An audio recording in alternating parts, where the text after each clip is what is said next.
Election கமிஷன்ல இருக்கிற ஏதோ ஒரு இயந்திரத்தை சரி பார்க்கறதுக்காக எனக்கு 52,000 கட்டினாங்க. தேர்தல் அன்னைக்கு பயன்படுத்தப்பட்ட சோர்ஸ் கோடு தப்பானதா? அதை மறைக்கத்தான் எல்லாத்தையும் அழிச்சிட்டு ஃப்ரெஷ்ஷா மார்க்போல் பண்றாங்களா? இதுல என்ன நிரூபிக்க முயற்சி பண்றாங்க? தேர்தல் அன்னைக்கு இருந்த சோர்ஸ் கோட் சாஃப்ட்வேர் சரியா தான் இருந்ததுங்கிறது எப்படி நிரூபிக்கும்?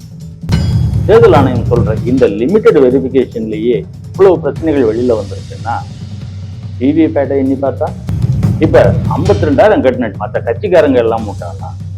யாருக்கோ ஓட்டு போட்டா யாரோ வந்து ஆட்சி செய்யறாங்களே அப்படின்னு கோபத்துல கொந்தளிச்சுக்கிட்டு இருக்கிற மக்கள் முட்டாளா? இல்ல ஆரம்பத்துல இருந்தே விவிபேட்டை என்ன பண்றது மட்டும்தான் ஒரே தேர்வுன்னு பேசிக்கிட்டு இருக்கோம். நானும் எல்லாம் முட்டாளா? ஓட்டு போட்ட மக்கள் முட்டாளா? தேர்தலில் போட்டி போட்டவங்க முட்டாளா? கொளத்தூர் தொகுதியில இவிஎம்ல முறைகேடு நடந்ததுக்கான ஆதாரங்கள் சிக்கியிருக்கு. ஒரு இவிஎம் மிஷினுக்கு 52,000 கட்டி தேர்தலில் பயன்படுத்தப்பட்ட 14 இவிஎம் மிஷின்ஸை பரிசோதனை பண்ண சொல்லி கேட்டிருந்தது திமுக. இவிஎம் வெரிஃபிகேஷன் நடைமுறையே தேவையில்லாதது, பயன் இல்லாததுன்னு நாம கூட விமர்சனம் பண்ணியிருந்தோம்.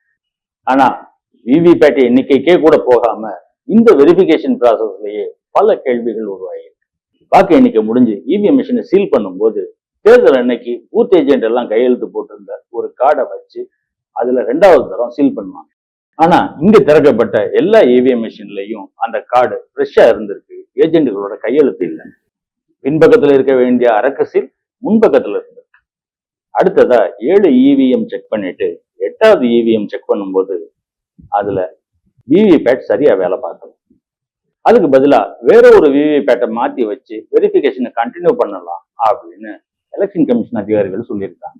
412 ஓட்டுக்கு பிறகு அந்த விவிபேட் இயந்திரத்துல லைட் எரியவில்லை. இது ஒரு டெக்னிக்கல் ஃபால்ட்.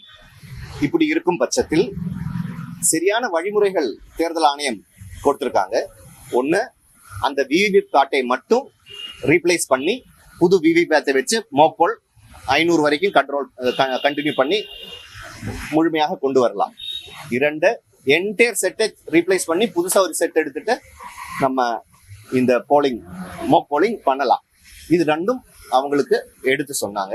எடுத்து சொன்னதுக்கு பிறகும் இல்லை, நாங்க வந்து அது தொடர்ந்து இது மோக் போல் பண்றதுக்கு விருப்பம் இல்லை என்ற சொல்லதின் அடிப்படையில் அது வந்து ஸ்டாப் பண்ணி வச்சிருக்கோம். ஸோ அதே இது வந்து தேர்தல் ஆணையத்தோட ஆணைக்கிணங்கு தான் இது செயல்பட்டு இருக்காங்க. எல்லாமே வெளிப்படைத்தன்மையாக இந்த இவிஎம் எந்திரத்தின் நம்பிக்கைத்தன்மை உறுதி செய்யற திட்டம். இது ரீகவுண்டிங் இல்லை. ஸோ அது நம்ம அது தனியாக பிரித்து பார்க்க வேண்டும். இது வந்து ரீகவுண்டிங் இல்லை, இது வந்து EVM checking and verification process. So இது வந்து 100% கம்ப்ளீட் பண்ணதுக்கு அப்புறம் தேர்தல் ஆணையத்துக்கு அறிக்கை சமர்ப்பிக்க உள்ளது. இங்க ஒரு கேள்வி வருது. தேர்தலில் பயன்படுத்தப்பட்ட இயந்திரங்கள் சரியா இருக்கா அப்படிங்கிறத செக் பண்றதுக்கு தானே இந்த டெக்னிக்கல் வெரிஃபிகேஷன். அந்த இயந்திரத்தை சோதிக்கும் போது சரியா வேலை செய்யல அப்படின்னு வந்துச்சுன்னா அதோட விஷயம் முடிஞ்சிருச்சு இல்லையா? அதை ரிப்பேர் பண்ணிட்டு கண்டினியூ பண்ணுவோம். வேற விவிபேட் வச்சு மார்க் போல் கண்டினியூ பண்ணுவோம். அதுவும் கூட வேண்டாம்னா ஃப்ரெஷ்ஷா செட்டப்பையே மாத்திட்டு மார்க் போல் பண்ணி பார்ப்போம் அப்படின்னா இந்த வெரிஃபிகேஷனுக்கு என்ன அர்த்தம்? எலெக்ஷன் கமிஷன்ல இருக்கிற ஏதோ ஒரு இயந்திரத்தை சரி பார்க்கறதுக்காக மிஷனுக்கு 52,000 கட்டினாங்க. இப்ப 52,000 கட்டின டிஎம்கே முட்டாளா? வேலையெல்லாம் விட்டுட்டு இதை பார்க்க வந்து நின்ன மற்ற கட்சிக்காரங்க எல்லாம் முட்டாளா?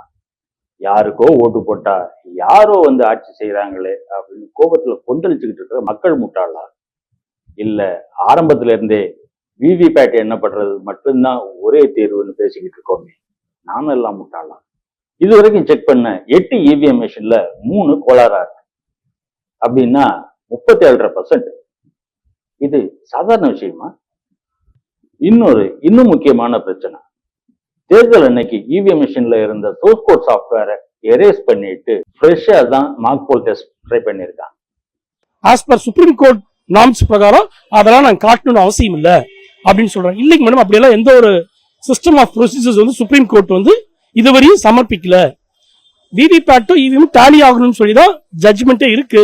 விவிபேட் ஸ்லிப்பைய நம்ம வெரிஃபிகேஷன் பண்றது தானே மக்களுக்கு வந்து ஓகே இது வந்து கரெக்டா இருக்கு அப்படின்னு தெரியும். அப்புறம் இன்னொன்று வந்து பேர்ன்ட் மெமரின்னு சொல்லுவாங்க. பேர்ன்ட் மெமரிங்கிறது என்னன்னு கேட்டீங்கன்னா, ஒரு ப்ரோக்ராம் எழுதி அந்த சிப்புக்குள்ள, அதாவது ப்ராசஸர் சிப்புக்குள்ள வந்து ஸ்டோர் பண்ணுவாங்க.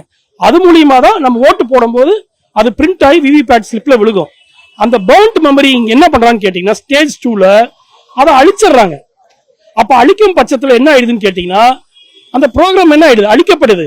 அப்ப ஃப்ரெஷ்ஷான ஒரு ப்ரோக்ராம் இருக்கும், மாஸ்டர் ப்ரோக்ராம் இருக்கும். அந்த மாஸ்டர் ப்ரோக்ராம் மூலியமா நம்ம இவங்க மார்க் போல் பண்றாங்க. அது தட் இஸ் நாட் வெரிஃபிகேஷன், அது வந்து மார்க் போல்.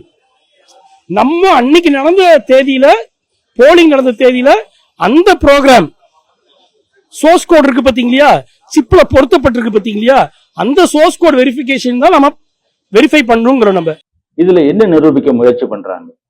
தேர்தல் அன்னைக்கு இருந்த சோர்ஸ் கோட் சாஃப்ட்வேர் சரியா தான் இருந்ததுங்கிறத எப்படி நிரூபிக்கிறது? ஒருவேளை தேர்தல் அன்னைக்கு பயன்படுத்தப்பட்ட சோர்ஸ் கோட் தப்பானதா, அதை மறைக்கத்தான் எல்லாத்தையும் அழிச்சிட்டு ஃப்ரெஷ்ஷா மார்க் போல் பண்றாங்களா? விவிபேட் எண்ணிக்கைக்கே போகாம தேர்தல் ஆணையம் சொல்ற இந்த லிமிடெட் வெரிஃபிகேஷன்லயே இவ்வளவு பிரச்சனைகள் வெளியில வந்திருக்குன்னா, விவிபேட்டை எண்ணி பார்த்தா தேர்தல் முடிவே மாறி போகாதா? ஒரு மிஷினுக்கு 52,000 கட்டின திரு மு.க. ஸ்டாலின் அவர்கள் இதுக்கு மேலேயும் இந்த கூத்து தொடர விருப்பம் இல்லை, மிச்சத்தை நீதிமன்றத்துல பாத்துக்கிறோம் அப்படின்னு சொல்லியிருக்காங்க. பரவாயில்ல, கட்டின தொகைக்கு அட்லீஸ்ட் இந்த அளவுக்காவது ஆதாரங்கள் கிடைச்சிருக்குங்கிறது ஒரு ஆறுதல். இந்த வழக்கு கொளத்தூர் அப்படிங்கிற ஒத்த தொகுதியை மீட்கிறதா இல்லாம மொத்த தேர்தலுக்குமான கேள்வியா மாற்றி எல்லா தொகுதிகளுக்கும் விவிபேட் எண்ணிக்கை கேட்டு நீதிமன்ற உத்தரவு வாங்க முடிஞ்சா மாறப்போறது ஆட்சி மட்டுமில்லை, தமிழக மக்களோட தலையெழுத்தும் தான். வாழ்த்துக்கள் திரு ஸ்டாலின் அவர்களே. அப்படி ஒரு ஆட்சி மாற்றம் நடந்ததுன்னா அடுத்த தேர்தலையாவது கட்சிகளையும் மக்களையும் ஏமாத்தாத ஒரு மேம்படுத்தப்பட்ட இவிஎம் நடைமுறை தேர்தல் பயன்பாட்டுக்கு வருமா அப்படிங்கிறது தான் இப்ப மொத்த தேசத்தோட ஆதங்கம்.